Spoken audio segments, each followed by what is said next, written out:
My name is Christopher Schacht and I traveled once around the world in 4 years with just 50 euros and without ever using a plane.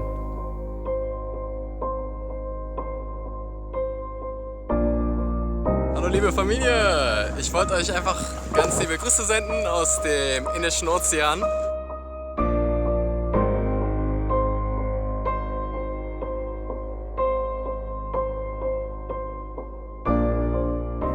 I already had the idea of doing this travel 1 year before I ever started the trip, and I just love adventure, I love to explore the world, and this was what motivated me.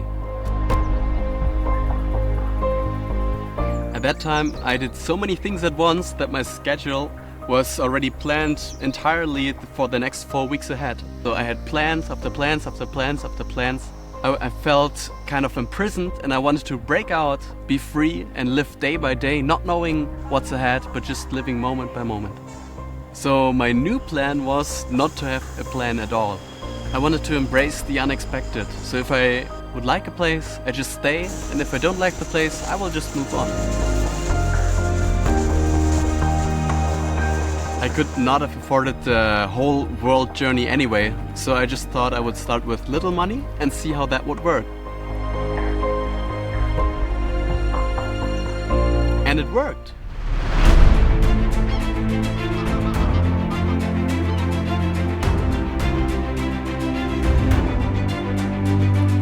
I learned 4 languages on the whole travel and so many other things, so I think it was worth more than going to university at that point.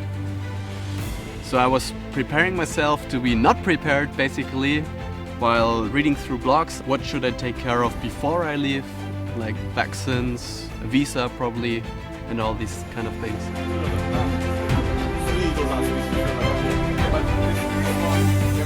I simply went outside my home, stepped onto the street, put my thumb out and started hitchhiking away.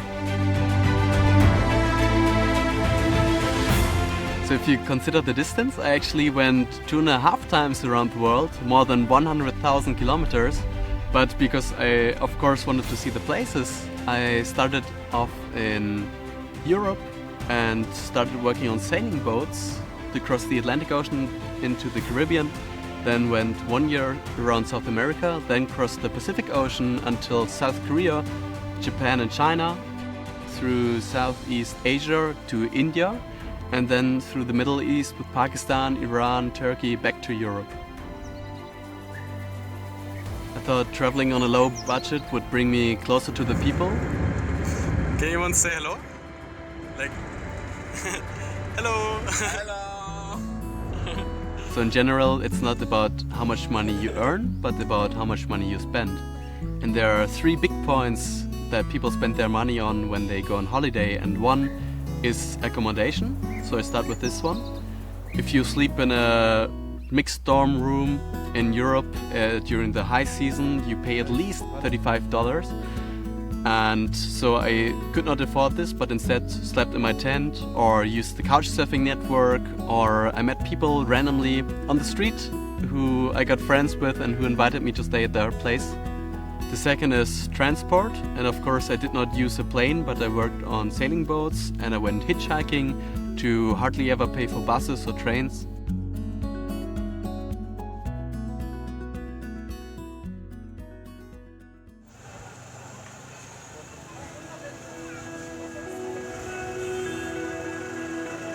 The advantage of this is that you also meet more people and you kind of get the small impression of another person's life.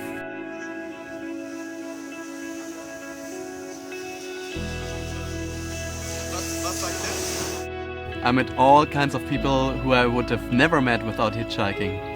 Like people owning a crocodile farm, soldiers, people from the mafia or smugglers, and you name it, doctors. There is every kind of social state, every kind of trade.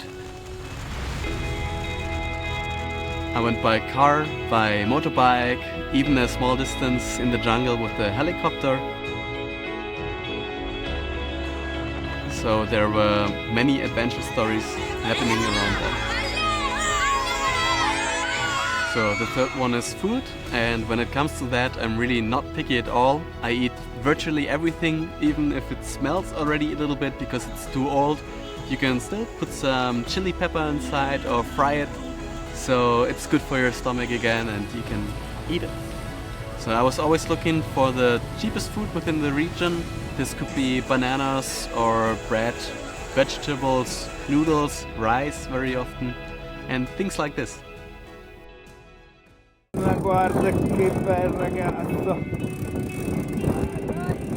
I sailed across the Atlantic Ocean, the Caribbean Sea, the Pacific Ocean, the East Chinese Sea and the Indian Ocean.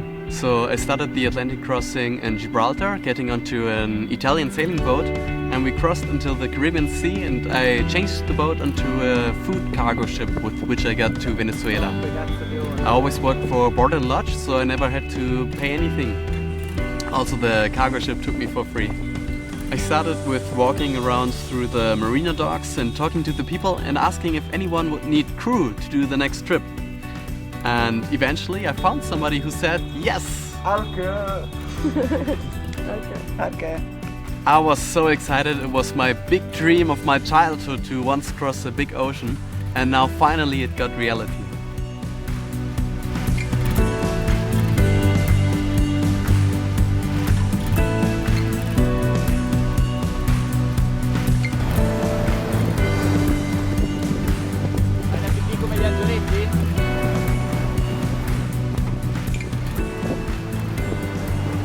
I never sailed before, but I was reading through a few sailing books as a preparation for this before I went to the marinas. I just gave my very best and put all my effort into being a good crew member that the captain could be proud of. And this is how I learned sailing.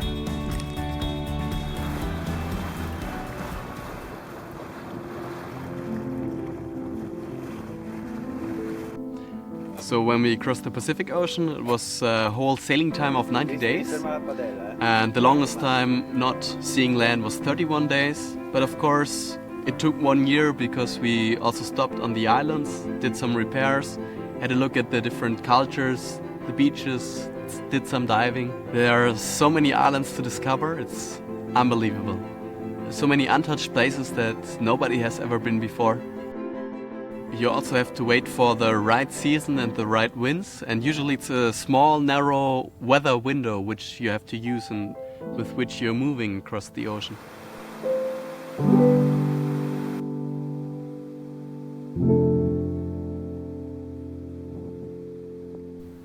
The first 2 years I was traveling without any electronic devices at all, without a smartphone, without any cell phone, so I would just write my diary day by day and number every day, so I would know how long I've been traveling already. And I contacted my family in internet cafes and tell them I'm alive, I'm here in Rio de Janeiro or wherever I was. But then after 2 years, when I wanted to save all this and also start writing a book, I was getting a laptop and getting back to these digital devices. But it was a great experience not to rely on anything like these electronic devices anymore.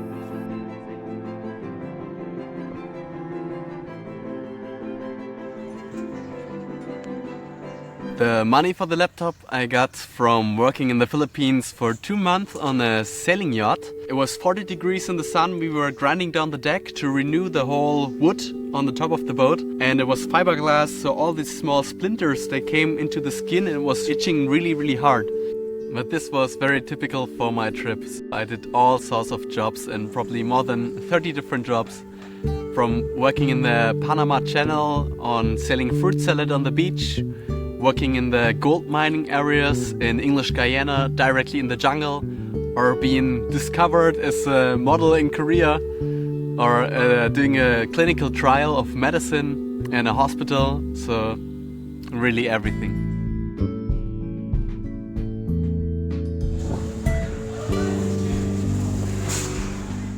So one of my most incredible experience was to be on an active volcano on an island in the Pacific at Vanuatu.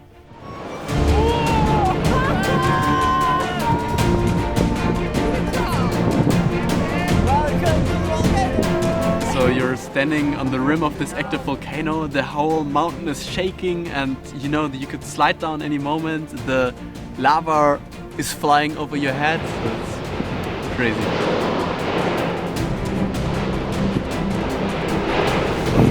This is a piece of magma that almost hit on us. It's as big as a, I don't know, it's so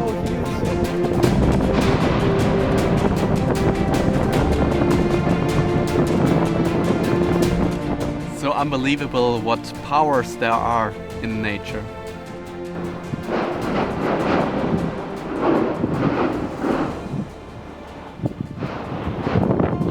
So there are moments in this trip when you feel really, really small, and when it goes under your skin that there are so many more powers in this whole universe and within nature.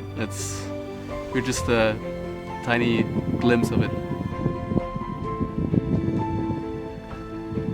So things like that sometimes make me think a lot deeper, and what's life for, and what am I doing here?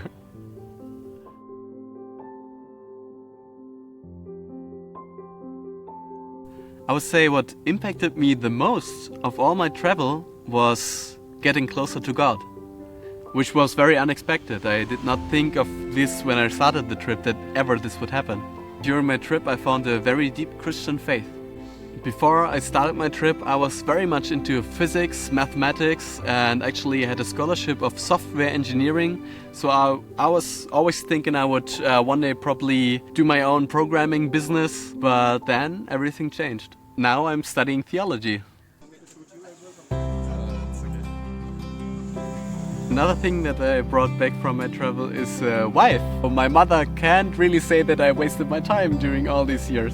And she's German, so you may say, wow, he travels all the world and then he comes home with a German wife, and well, this is what happened. But we actually met in India.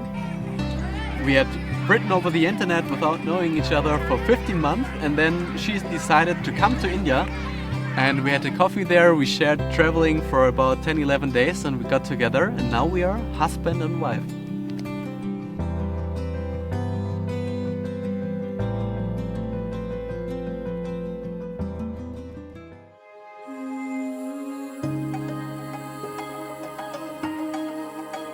During the whole trip I also did not have any feeling of homesickness at all. I was meeting all these people who were giving me the feeling of being at home and doing the best of showing loving kindness to me, and really making me feel at home at so many places. I would advise anyone who would want to do a similar kind of thing that one would say is impossible to first bring the attitude that yes, it's possible, and somehow I will find a way, and I don't know how, but I will walk towards it, be positive, smile a lot, engage with the people, but somehow we're gonna make this happen. I believe you have to get out of your comfort zone and start talking to people, start engaging into the life and grabbing the opportunities, because the life is not coming to you, but you have to go out and get it. Adventure is not to put yourself into a dangerous situation or do risky things, but the very best things on the whole trip happen when you start to embrace the unexpected. And even when things don't go as planned, you just go along with it and see what will come out as a result in the end. And that's when the adventure begins.